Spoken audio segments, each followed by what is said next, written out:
a protocol observe. Can you today?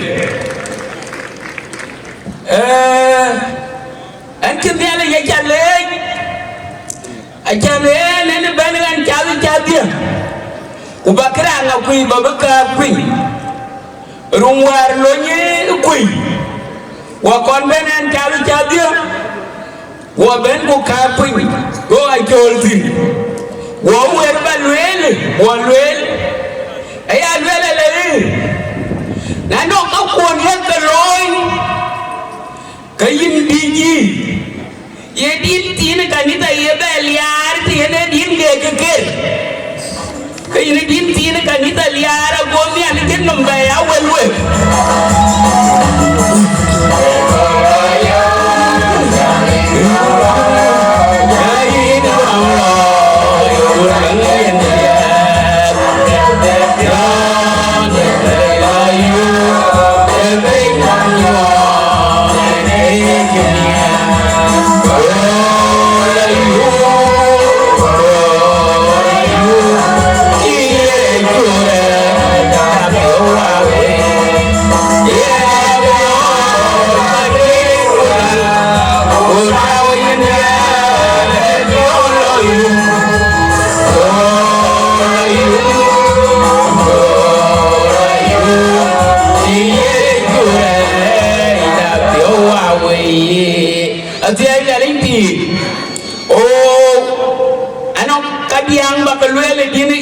David Kaluel, Nabi Londi then and being oil, being oil then you are with your good your leg.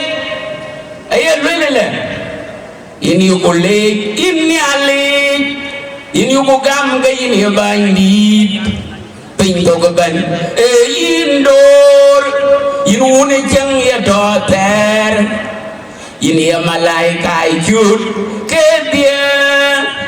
Baini alo kurir do tinga dia ini echie apim kusera apim jolut logik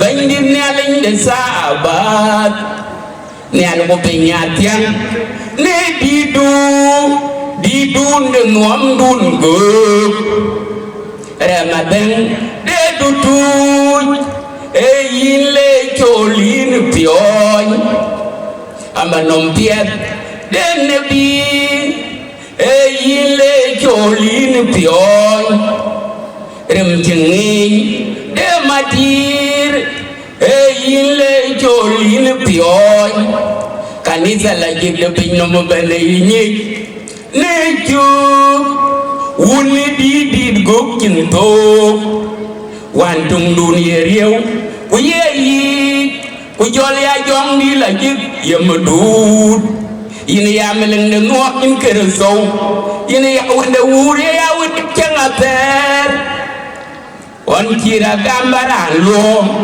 akeni nabi nyambe ngirek on kintok de tokudiam akira na gambe beliep cengnial kin gi jengnial ya yirtin Nuam de uri to kayin ayugo gam kayin do verben baya dulang da bawalo ayene kayi way long ya wut ko koy keke man jago war riam dunia jogo jomet ken loji ku nuam ye jangater ye long da gam yin bandi bawati ni kula ku e kong loy if you kind of what I need, if you kind of walk, hallelujah.